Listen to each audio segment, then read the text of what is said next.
Israel ordena el desalojo urgente de casi toda la ciudad de Rafah. Es la mayor orden de evacuación en el enclave palestino desde que Israel rompiese el alto del fuego con Hamás el pasado 18 de marzo, retomando los desplazamientos forzosos y los bombardeos intensos. Con esto comenzamos. Los saluda Silvia Cabrera desde Berlín. Titulares.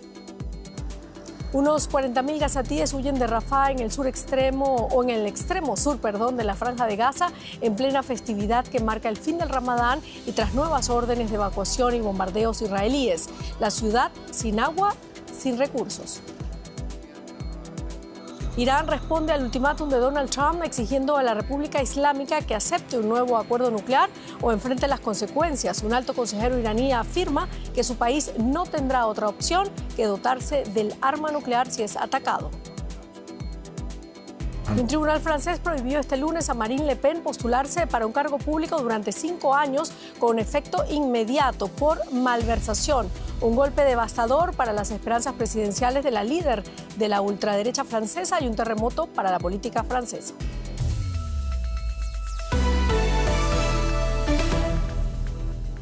El ejército israelí ha indicado que pronto podría lanzar un operativo de gran envergadura en el sur de la Franja de Gaza. Este lunes, unos 40.000 gazatíes fueron obligados a abandonar sus hogares en el área de Rafah, en el extremo sur de la Franja de Gaza.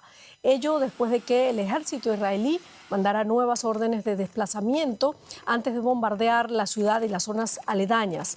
A principios de mes, Israel rompió el alto del fuego con la milicia islamista de Hamás, considerada terrorista por varios países y la Unión Europea, y reanudó sus operaciones militares por tierra y aire.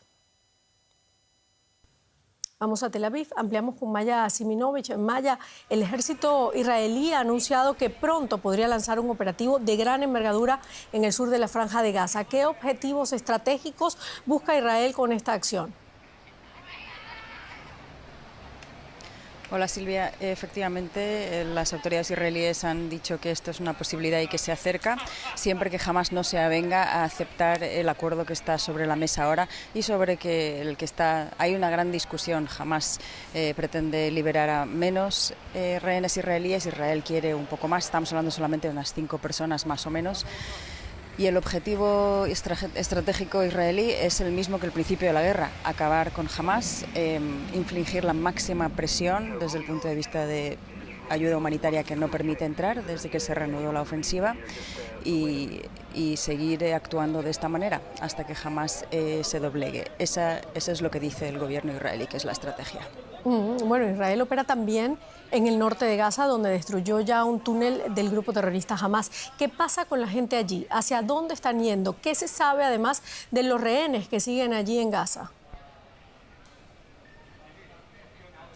De los rehenes no se sabe nada.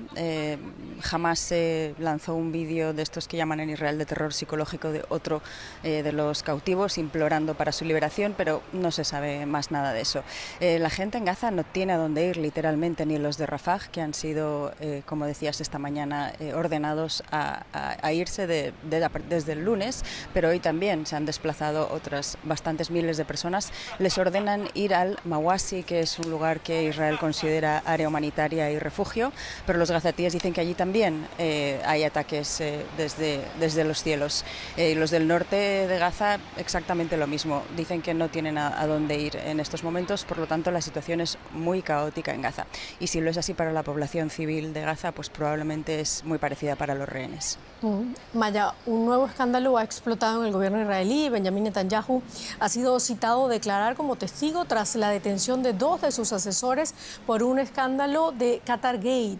¿De qué se trata exactamente y cómo afecta a Netanyahu cuando una parte de la sociedad israelí sigue oponiéndosele en las calles? Pues suponemos que esto va a crear todavía más desconfianza en la población israelí. Hay una nueva encuesta que salió esta semana de que incluso los votantes de la coalición están en 1/3 en contra de las decisiones del gobierno y no confían en lo que está sucediendo. Lo que pasa es con este Qatar Gate, que efectivamente está circulando desde hace unos meses, y hoy han sido arrestados los 2 implicados, que son asesores muy cercanos a Netanyahu y cargos muy importantes. La sospecha por lo que han sido arrestados es por aceptar soborno, por fraude, por blanqueo de dinero, todo esto relacionado a ingresos de Qatar. Qatar es un país hostil con Israel, es un país enemigo que al mismo tiempo que financia a Hamás y acoge en su tierra, está haciendo de mediador y también ha mandado dinero a Hamás con la connivencia del gobierno israelí. Hay muchas cosas aquí que se mezclan y que son muy peligrosas y la sospecha aquí, las preguntas que se están haciendo hoy y por eso han llamado a Netanyahu a declarar es hasta cuánto sabía esto que se sospecha de sus dos asesores. El Shin Bet, que es el Servicio de Seguridad, es el que está investigando esto. El gobierno de Netanyahu está haciendo todos los esfuerzos por que no sea más ese jefe del Shin Bet, Ronen Bar. Y también lo mismo con la fiscal general del Estado, que también está investigando estas cuestiones. Por lo tanto, está muy pendiente el país de lo que suceda con estas deposiciones y por lo tanto ya hay dos sospechosos y un primer ministro que ha declarado hoy como testigo. Muchísimas gracias, Maya Siminovich, desde Tel Aviv. El líder supremo de Irán, el ayatolá Ali Khamenei, advirtió este lunes que su país responderá con firmeza si Estados Unidos o alguno de sus aliados lanza un ataque preventivo. La declaración se produce tras el reciente ultimátum del presidente estadounidense Donald Trump, quien amenazó con bombardear Irán si la República Islámica no accede a negociar un nuevo acuerdo nuclear con Washington. El ayatolá Ali Khamenei llega a Teherán para el rezo con motivo del final del mes sagrado del Ramadán. En su discurso envió un claro mensaje a Estados Unidos. La enemistad de Estados Unidos e Israel siempre ha estado allí. Amenazan con atacarnos, algo que no nos parece tan probable, pero están amenazando con hacer daño. Y si es el caso, ciertamente habrá una respuesta firme.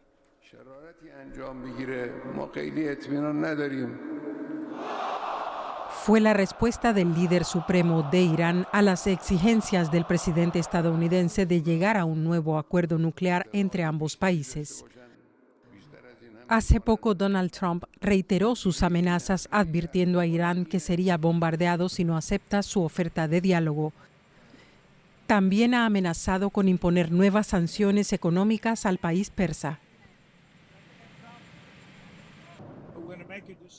Tomaremos una decisión sobre los aranceles secundarios a Irán en función de si llegan a un acuerdo o no. Si aceptan un trato, entonces nunca vamos a introducir aranceles secundarios. Son un país con una historia grande y exitosa, pero ya veremos qué pasa. Desde que asumió el cargo en enero, Trump ha retomado su política de máxima presión. En su primer mandato, Estados Unidos abandonó un acuerdo histórico sobre el programa nuclear iraní e impuso nuevas sanciones a Teherán. Los países occidentales llevan ya tiempo acusando a Irán de incrementar su actividad nuclear y utilizar fuerzas indirectas para ampliar su influencia en la región. Unas afirmaciones que Teherán rechaza.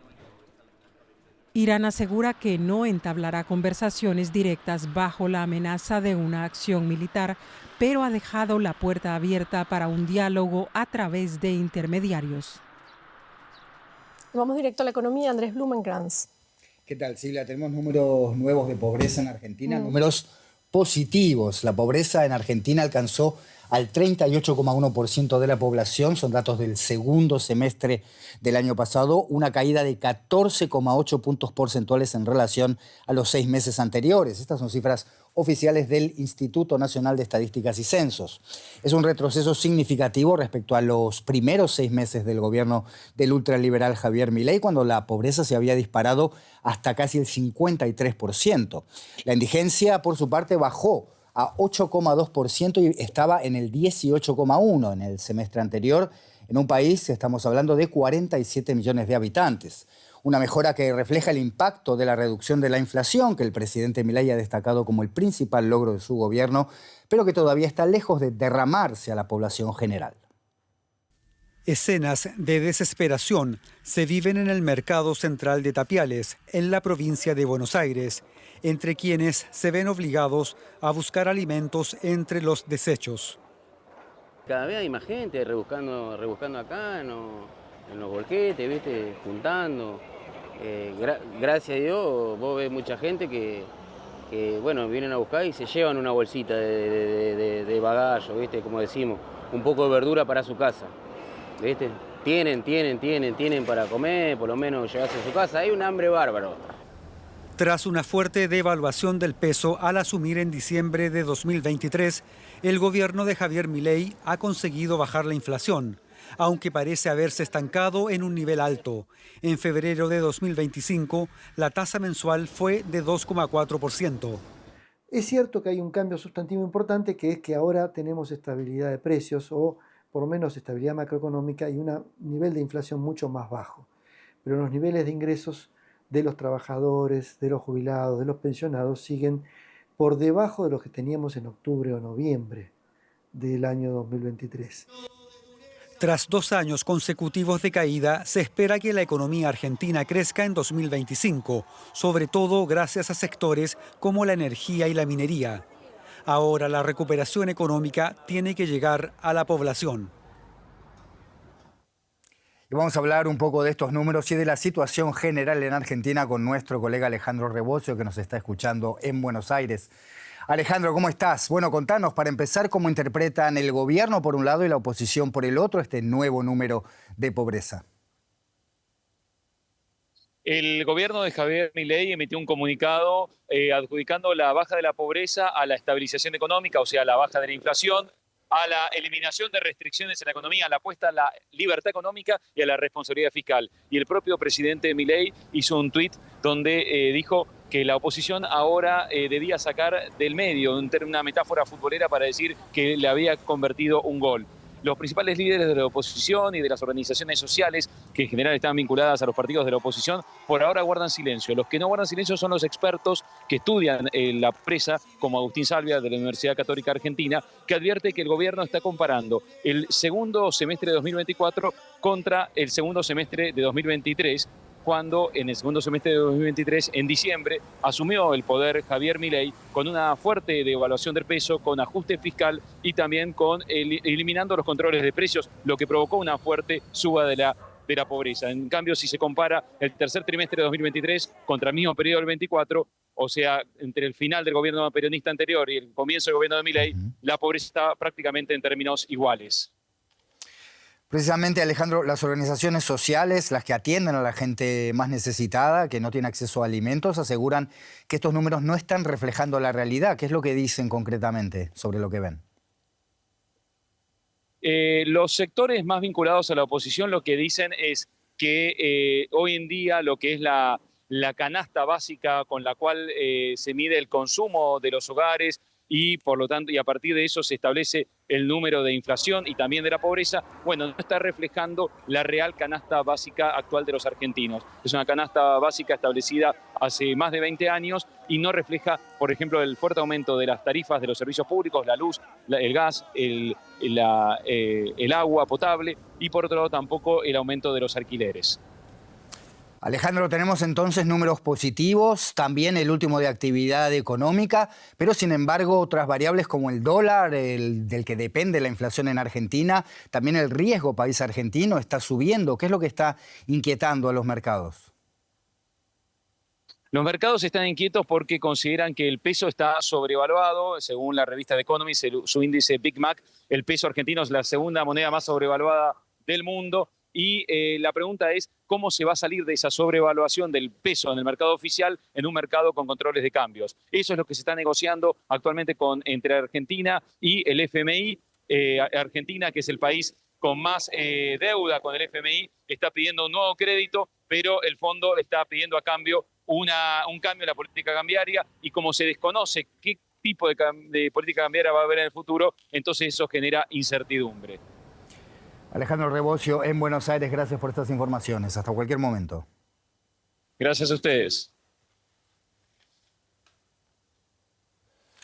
Vamos a hablar ahora de presos de El Salvador con Silvia Cabrera. Así es, presos de Estados Unidos que han sido llevados a El Salvador porque Estados Unidos lo hizo hoy a un nuevo grupo integrado por 17 personas consideradas criminales violentos pertenecientes al grupo de crimen organizado Tren de Aragua y a la banda criminal Mara Salvatrucha. Así lo informó este lunes el jefe de la diplomacia estadounidense, Marco Rubio. El presidente de El Salvador, Nayib Bukele, aseguró sin aportar pruebas que todos los individuos son asesinos. Esta nueva decisión de Washington puede suponer un desafío a la orden dictada por un juez federal que bloquea la aplicación de la ley de enemigos extranjeros que permite deportar a migrantes sin vista previa y que el gobierno de Donald Trump ha invocado argumentando que grupos criminales como el Tren de Aragua están invadiendo el territorio estadounidense. 17 criminales violentos de las pandillas Tren de Aragua y Salvatrucha deportados a El Salvador. Vamos a Washington con nuestro colega José Díaz Briceño. José, ¿qué tal? ¿Está utilizando Estados Unidos pandilleros y grupos criminales como justificación para endurecer su política migratoria? ¿Y cómo es posible que se deporten venezolanos a El Salvador pese a órdenes judiciales en contra?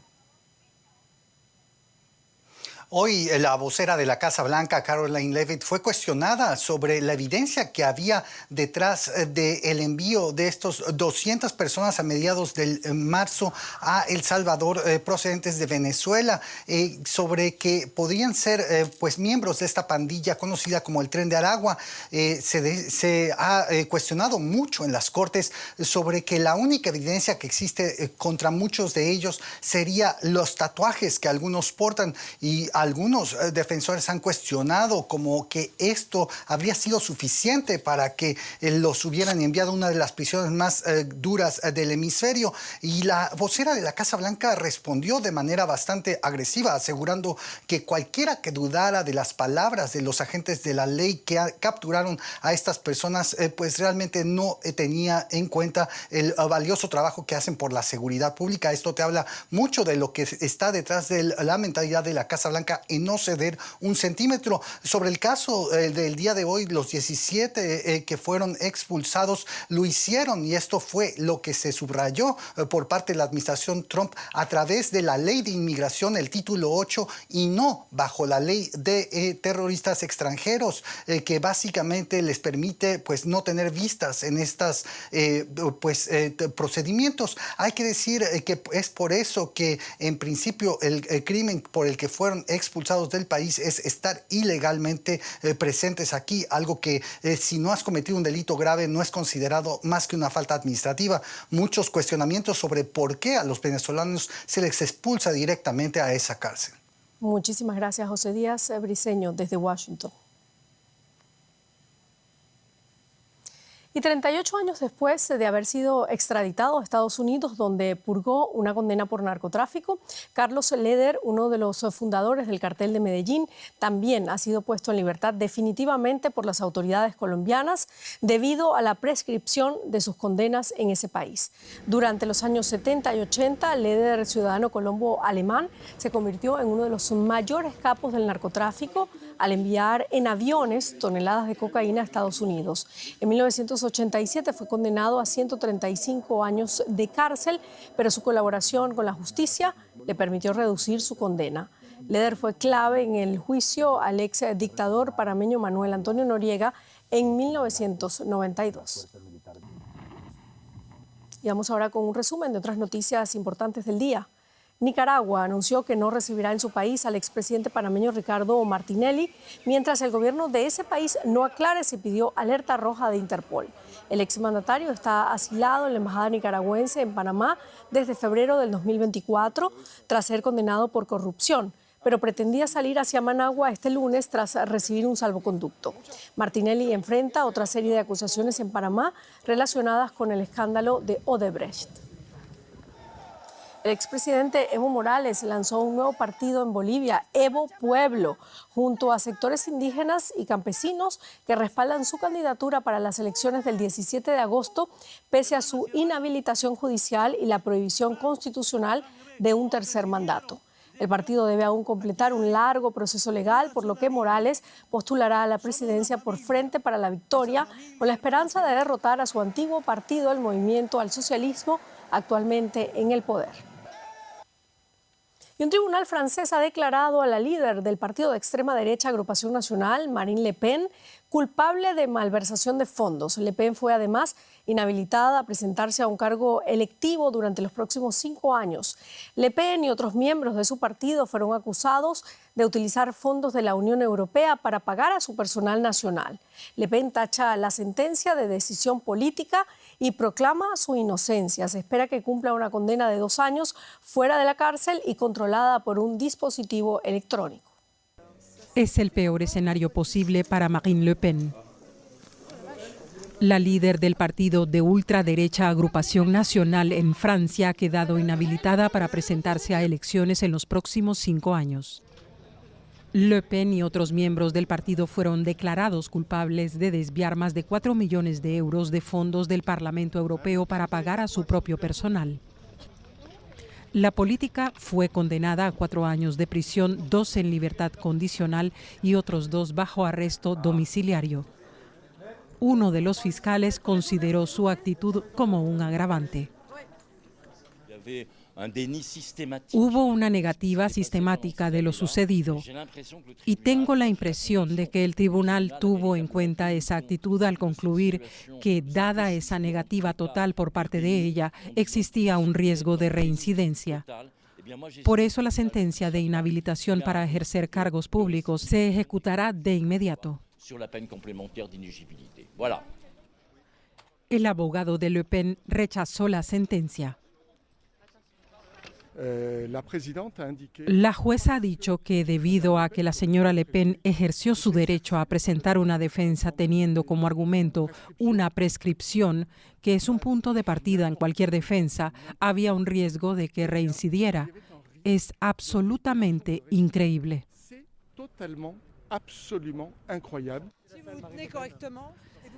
Tras el veredicto, Le Pen se dirigió a la sede de su partido, donde se reunió con Jordan Bardella. El presidente de Agrupación Nacional condenó la sentencia en la red X. Hoy no se condena injustamente solo a Marine Le Pen, se ejecuta a la democracia francesa. Agrupación Nacional obtuvo la mayor cantidad de escaños en las elecciones parlamentarias del año pasado. Las encuestas sitúan a Le Pen como favorita para las presidenciales en 2027. Ahora la única posibilidad de ser candidata es que su apelación judicial tenga éxito antes de los comicios. Y tras conocerse el veredicto, Jordan Bardella, el joven presidente del partido Agrupación Nacional, escribió en X que no solo Marine Le Pen ha sido condenada injustamente, la democracia francesa ha sido ejecutada, dijo. Antes del informativo le preguntamos a la periodista Ana María Ospina en París qué implica realmente esta decisión de la justicia francesa para Le Pen y para su partido. Esto fue lo que nos dijo. Pues la primera reacción, por supuesto, es pensar que la posibilidad que no pueda presentarse a la próxima elección presidencial en 2027 sea lo más lógico, teniendo en cuenta que durante 5 años no podrá presentarse a ningún cargo público. ¿Qué implicará para ella? Por lo menos ahora en primera instancia, ya veremos en instancia de apelación, es que empiezo por ejemplo, actualmente ella es diputada francesa, pertenece al Parlamento francés. Si en el próximo verano el presidente Macron decide disolver de nuevo la Asamblea como el año pasado y llamar a elecciones legislativas, pues ella no podría volver a presentarse. Y lo segundo, concerniente a las elecciones presidenciales, ella que ha estado 2 veces tan cerca de llegar a hacerlo, 2 veces en segunda ronda, pues no podría presentarse y ya el partido tendría que elegir quién sería la cabeza y el candidato que lo representaría dentro de 2 años, y si tienen en cuenta que la campaña presidencial empezaría en 2026. El partido que además fue condenado por esta malversación de fondos y tendrá que entregar parte de sus fondos para pagar una multa, y hay que ver cómo quedarían sus arcas después de esto con miras a esa campaña presidencial. Bueno, seguimos con otros temas. Organizaciones humanitarias piden a países de todo el mundo que ayuden a recaudar $100 millones para apoyar a Birmania tras el terremoto del viernes. El número de muertes tras el sismo supera ya las 2.000 personas, según la Junta Militar. Mientras, los equipos de rescate siguen buscando contrarreloj a supervivientes. Un equipo chino consiguió sacar con vida a 4 personas que estaban atrapadas entre los escombros. Estos equipos de rescate sacaban así a un superviviente de un edificio en Mandalay, en Birmania. También rescataron a otra persona de los escombros de un hotel destruido por el terremoto del viernes. Según medios estatales chinos, los socorristas encontraron a 4 personas, entre ellas a una mujer embarazada y un niño. Estas familias acampan al aire libre a la espera de saber si sus seres queridos también están entre los afortunados. En la capital, Naypyidaw, los habitantes trabajan en estas tiendas improvisadas. Los vecinos dicen que tienen miedo.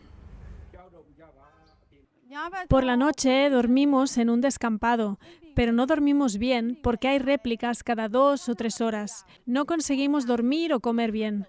Solo bebo agua y me siento agotada. No podemos rehacer nuestras vidas en estas circunstancias. Puede que tengamos que vivir en condiciones precarias. No nos queda nada y ahora mismo no puedo permitirme comprar comida.